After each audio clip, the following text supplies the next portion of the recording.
Amém. Graça e paz a todos, amém. Glória a Deus. Irmãos, eu quero, antes de começar a palavra, trazer um entendimento aqui, que a gente vai continuar o culto de quarta-feira. Quarta-feira o Miro já deu uma introdução, não falou do que eu ia falar, mas ele já trouxe uma introdução do que ia acontecer hoje. E para vocês entenderem o peso dessa palavra que a gente vem carregando, eu desde quarta-feira retrasada, quando Deus me deu a palavra, que eu propus um coração que eu ia ministrar, comentei com o apóstolo Alan. Na quinta-feira eu já fiquei ruim, foi quinta, foi sexta, foi sábado, domingo, segunda, terça, quarta, quinta, fui para o hospital, fiquei ruim, passei mal, tive adversidades, tive dificuldades. O Miro, sem saber do que ele estava fazendo, do que estava falando, de quarta para cá passou mal, a pressão dele subiu, como comentou comigo sexta-feira, passou mal, começou a melhorar, chegou aqui hoje, a pressão dele despencou. E eu ali, angustiado, saí de casa angustiado, amargurado, com uma coisa muito estranha no meu coração. Falei para minha esposa no caminho: ora por mim. E ela chegou ali e começou a orar. E aí quando o Alan pegou o microfone para orar, o Espírito Santo falou com ela bem assim: quando eu comecei a orar por você, o Espírito Santo falou que não era você, mas eram as pessoas que estavam endurecidas que precisavam receber. Que Deus ia quebrar isso. Creia nisso. É o Espírito Santo que está fazendo a obra, não somos nós. É através de nós, mas não somos nós. As pessoas olham para nós e falam: esse aí não, esquece, não é esse aí, nunca foi esse aí. Não é, nunca foi, sempre foi ele, sempre foi o Espírito Santo, sempre foi o Espírito. Para que você possa entender que a gente carrega algo que machuca a gente por dentro, porque primeiro desconstrói em nós, primeiro aperta a gente, apóstolo João? Desconstrói na gente primeiro, ao ponto de você achar onde que eu estou, cadê a graça que eu tinha? E você vê que você fica sem graça, e você vê que você fica sem chão, as coisas começam a acontecer como se você nunca tivesse conhecido Cristo. Mas abra sua Bíblia em Juízes, para a gente entender o que eu estou falando. A gente vai ler Juízes 9.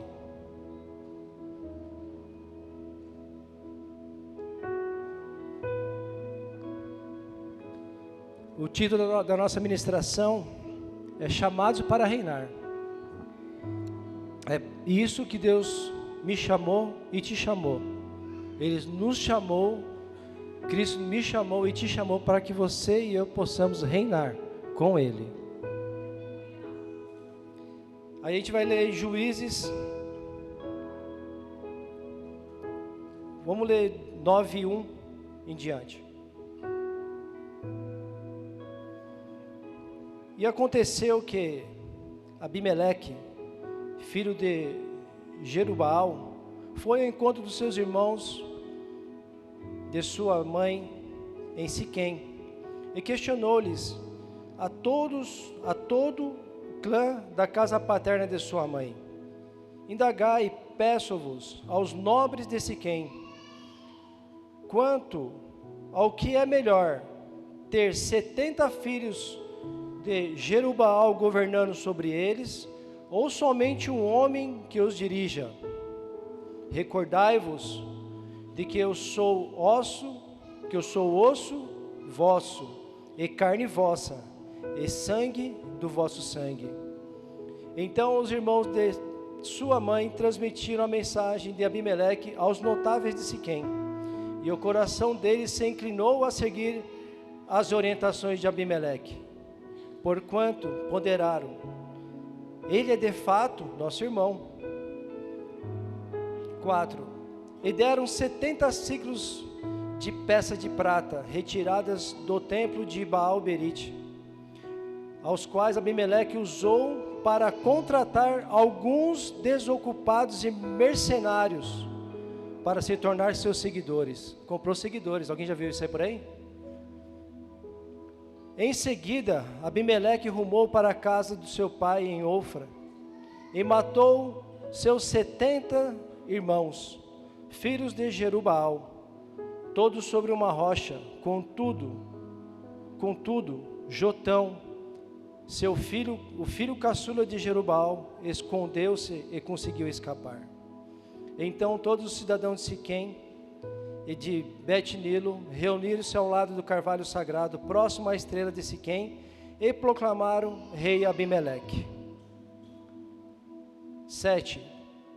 Levaram a notícia a Jotão, e ele subiu ao cume do monte Gerezim, e exclamou ao povo com grande voz: ouve-me, atentos, ó ilustres cidadãos de Siquém, a fim de que Deus igualmente os ouça. Certa vez, as árvores se puseram a caminho para ungir um rei sobre elas, e disseram à oliveira: reina sobre nós. Entretanto, a oliveira declinou, alegando: renunciaria eu o meu azeite, ao qual se presta honra aos deuses e aos homens, a fim de me colocar sobre as demais árvores para dominá-las?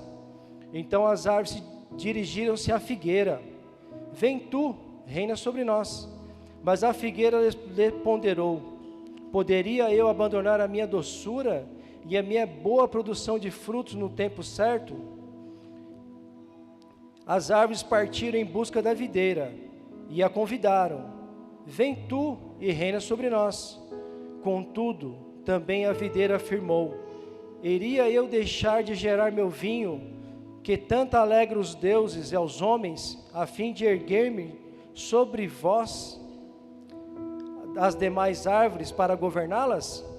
Sendo assim, todas as árvores rogaram ao espinheiro: vem tu e reina sobre nós. Então o espinheiro aqueceu, mas advertiu as árvores: se de fato desejam ungir-me rei sobre vós, vinde e abrigai-vos sobre a minha sombra.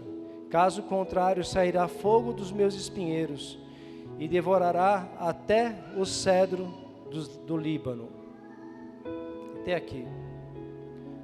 Mas para você entender esse texto, a gente vai ter que falar um pouquinho do pai desses 70 meninos, desses 70 homens, que você leu aqui comigo como Jerubaal. E você pode, às vezes, não estar ligando um texto à pessoa. Jerubaal era Gibeão. Esse era o nome da pessoa. Ele também era conhecido como Jerubaal. Aí vamos ler um pouquinho dele, talvez você não conheça a história de Gibeão. Gibeão, vou explicar um pouquinho para vocês, foi um dos juízes que Deus usou para libertar o povo, quando o povo estava oprimido. Foi o 5º juiz. O povo pecava, se afastava de Deus, o povo clamava, Deus levantava um juiz, e enquanto esse juiz estava ali na terra, Deus dava paz. Aquele juiz morria, o povo se esquecia de Deus de novo, e todo mundo voltava a pecar. E assim foi um ciclo na vida desse povo, até chegar na fase do Gibeão. E assim Deus chamou Gideão. Gideão, um homem que ali com as limitações dele, Deus chamou ele estava malhando o trigo no lagar, que é lugar de malhar o quê? Uva, não trigo. Mas por que ele estava fazendo isso? Porque naquele tempo,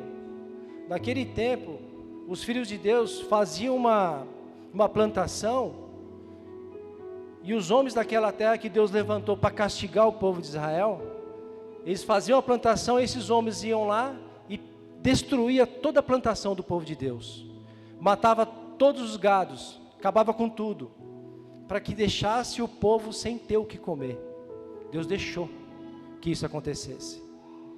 Aí Gibeão, por que ele estava lá fazendo isso? Não era no lagar que ele estava malhando o trigo? Para poder até esconder para eles não achar que tinha ali algum alimento. Esperto o homem, né? Estava lá. Aí o anjo do Senhor apareceu para ele, chamou ele e falou: você vai libertar meu povo. Ele falou: mas eu, Senhor, o menor da minha casa, quem sou eu? O menor da minha família? Quem é minha família? Para que o Senhor possa nos escolher. Aí ele pede um sinal para Deus, fala para o Senhor: olha, eu vou botar uma esponjinha aqui, que ela esteja molhada, se é o Senhor que quer que eu vá. Aí a esponjinha de manhã lá está molhada. Daqui a pouco ele fala assim: seca a esponjinha agora. Aí ele vê que é Deus que realmente falou com ele, ele vai na batalha. E o Espírito toma, a palavra fala que o Espírito de Deus tomou Gibeão. Pensa no homem que ficou valente, porque ele era o menor, ele era inseguro, ele era que nem eu e você, incerto. Será que vai dar certo? Será que não vai? Será que eu posso? Quem sou eu? O menor da minha casa, o mais desprezado, o mais rejeitado, o mais açoitado, o que mais sofreu, o que mais foi pisoteado. Aí o Espírito de Deus toma ele, e ele toma coragem, se enche de fé. Aí ele vai. Aí juntou a multidão do exército. Aí Deus olha para ele e fala assim: não, Gibeão, você não vai com esse monte aí não. Sabe por quê? Porque se você for com esse monte de gente, o povo de Israel, já conheço eles, vai falar que vocês venceram por causa da força do braço de vocês, porque vocês são muitos. Se eu deixar vocês vencer com esses 30 mil homens aí, vocês vão falar que venceram pela força do braço de vocês. Vamos fazer o seguinte, vamos diminuir esse povo aí. Aí foi diminuindo. Gibeão perguntou: quem tem medo aí? Aí levantou acho que 10 mil, já falou que tinha medo. Ele falou: esses 10 mil fica. Aí Deus, não contente, falou assim: vai até o riacho. Aquele que beber água, trazer a água com a mão na boca, esse é os escolhidos. O resto que baixar para tomar água, fica em casa. Final das contas, sobrou 300. Gibeão libertou o povo com 300 homens. Para que ficasse certo para mim e para você que não foi Gibeão, que foi Deus que fez essa libertação, que foi Deus, que foi o Espírito Santo, que foi Deus que botou confusão no arraial deles, e um matou o outro. Eles se acabaram um com o outro. No final ficou só 2 para Gibeão matar. Mas aí acontece algo interessante comigo e com você, porque é um paralelo da minha vida e da tua. Porque querendo ou não, para mim e para você foi assim. Deus me chamou, eu queria juntar um exército, ele falou: não é que se monte, é só com esse pouquinho. E aí ele me dá a vitória, ele te dá a vitória. Ele me deu a vitória, e como te deu a vitória? Te libertou, te curou, te transformou, te deu uma nova vida, te deu um novo casamento, te prosperou, te deu uma glória. Não te deu uma glória? Deu uma glória para você, deu uma glória para mim. Porque há uma glória quando você ganha alguma coisa em nome de Deus. Há uma glória quando eu oro e você é curado. Há uma glória quando eu sou libertado. É uma glória. As pessoas vão olhar para o apóstolo João e falar assim: olha, eis um homem de Deus. Eis ali um homem cheio de glória. As pessoas nos olham assim. Mas aí acontece algo muito interessante. Vamos lá em Juízes 8, 22.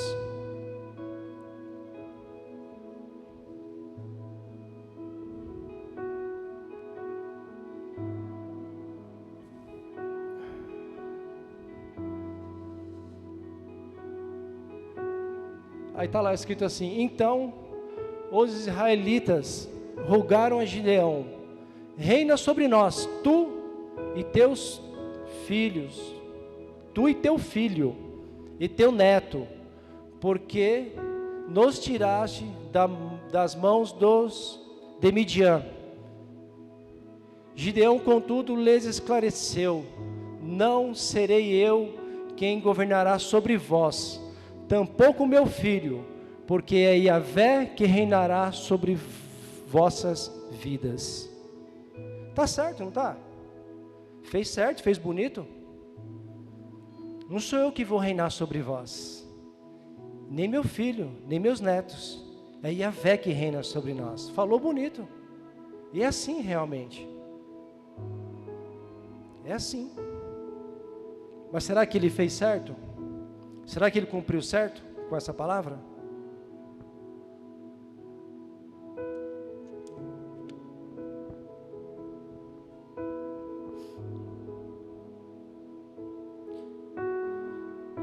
Aí no 23 ele fala assim: Gibeão, contudo, lhes esclareceu: não será eu que governará sobre vós, tampouco meu filho, porque Yahvé quem reina sobre vossas vidas.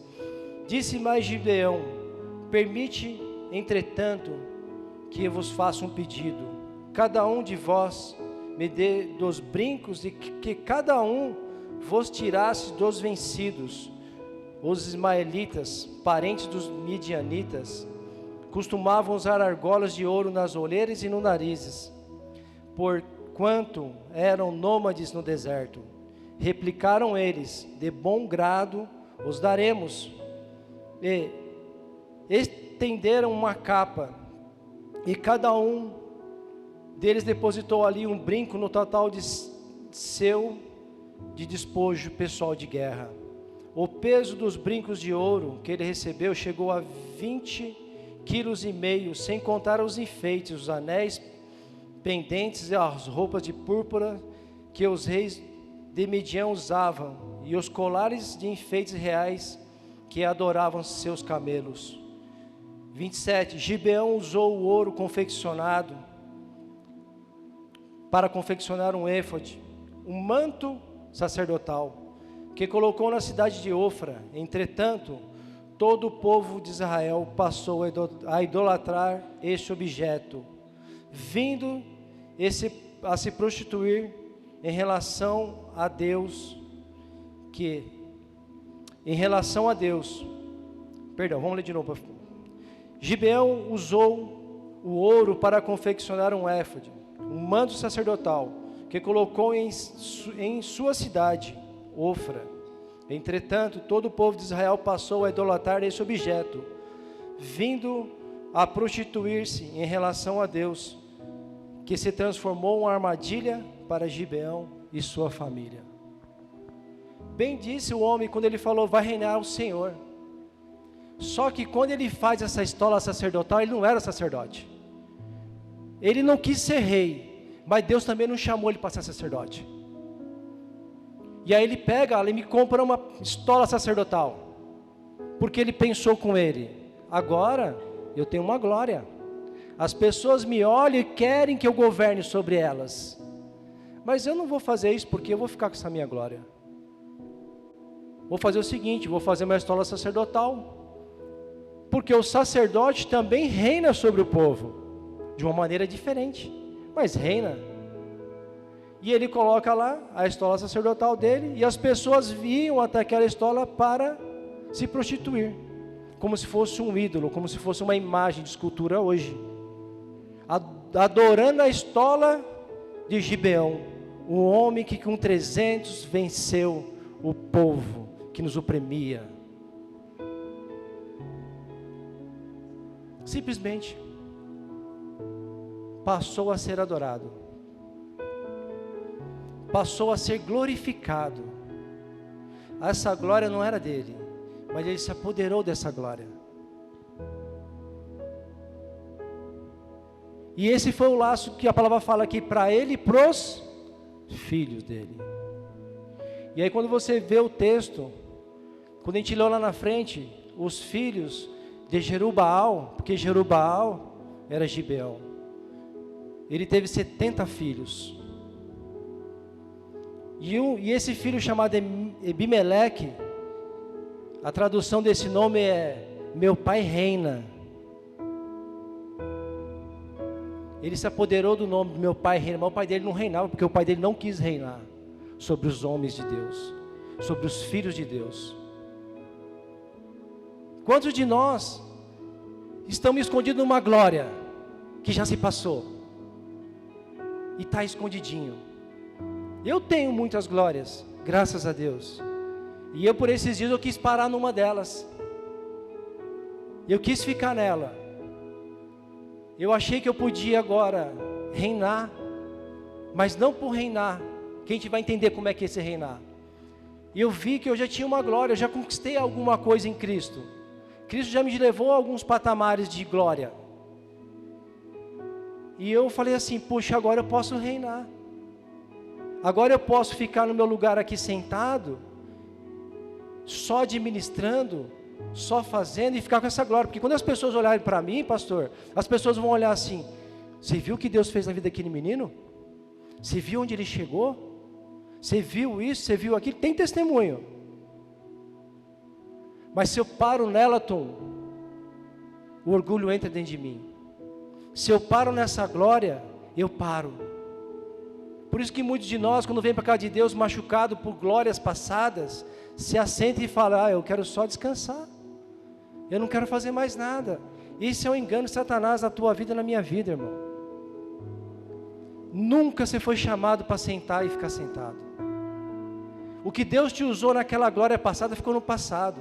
E se você não tomar cuidado, esse é só um quadro de idolatria na tua casa. Que você acorda todos os dias e olha para ele. Eu sou homem de Deus, olha o que eu já fiz. Aí você olha para os seus filhos olham, as pessoas olham, e está lá o quadro do Kleberson. Está lá. Olha que cara que esse cara fez. E as pessoas começam a idolatrar porque eu estou preso naquela glória. E tudo para mim é aquela glória. Tudo para mim está naquela glória.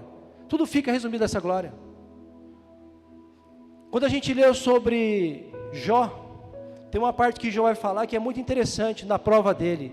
Porque tem uma hora que ele começa a falar assim, acho que em 33 ele começa a lembrar do tempo que ele tinha uma glória. Não é assim? Aí ele começa a falar dos bons tempos da glória dele, né? Quando ele sacrificava, que ele sacrificava para os filhos, até porque talvez meus filhos estejam pecando, eu já vou sacrificar. Eu adorava a Deus, eu fazia isso, eu fazia aquilo. E por que quando ele estava na prova dele, ele não continuou fazendo as mesmas coisas? Por que na prova a gente tem que parar de sacrificar? E por que na prova eu não posso adorar mais? E por que na prova eu não posso continuar com as práticas de adoração ao Deus? Por que eu me acomodo? Porque eu estou passando pela prova? Então quer dizer que eu tenho que adorar para mim não entrar na prova? E quando eu estou na prova eu não adoro mais. Quando eu estou na prova eu não dizimo, não oferto. E para não entrar na prova, eu dizimo e oferto, porque se eu dizimar e ofertar, não vai ter gafanhoto. Não vai ter prova. Olha que engano. A desconstrução. A gente vai sendo desconstruído. Essas coisas caem. Caem. Não é meu dízimo, não é minha oferta que vai me livrar do gafanhoto. Que vai me livrar de eu passar por uma prova. Mas o fato de eu estar que nem Gideão me mostra que é perigoso. Porque eu já tenho uma glória, já conquistei uma glória, agora eu me escondo atrás dela. Se eu fazia isso até ontem, até o dia que eu revelei essa palavra para o pastor, porque Deus falou comigo, minha glória acabou lá atrás, não me escondo mais. Sabe o que aconteceu comigo? Minha carne tremeu. A minha carne rasgou. Porque sabe, irmãos, o que acontece? Se você não estiver reinando, sabe quem vai reinar? O espinheiro. Ou você reina, mas é por que você não quer reinar? Deixarei eu o bom fruto, no tempo certo, a minha doçura. Porque se eu tiver que reinar, as pessoas não vão gostar de mim. Porque ali a palavra não fala que Deus, com letra maiúscula, gosta. É Deus com letra minúscula. Os deuses gostam dessa doçura, que você fica aí docinho. E o seu fruto no tempo certinho. Os deuses e os homens, mas a Deus não está agradando. Esse fruto seu aí de um tempo atrás, não agrada mais o Pai não. Não agrada.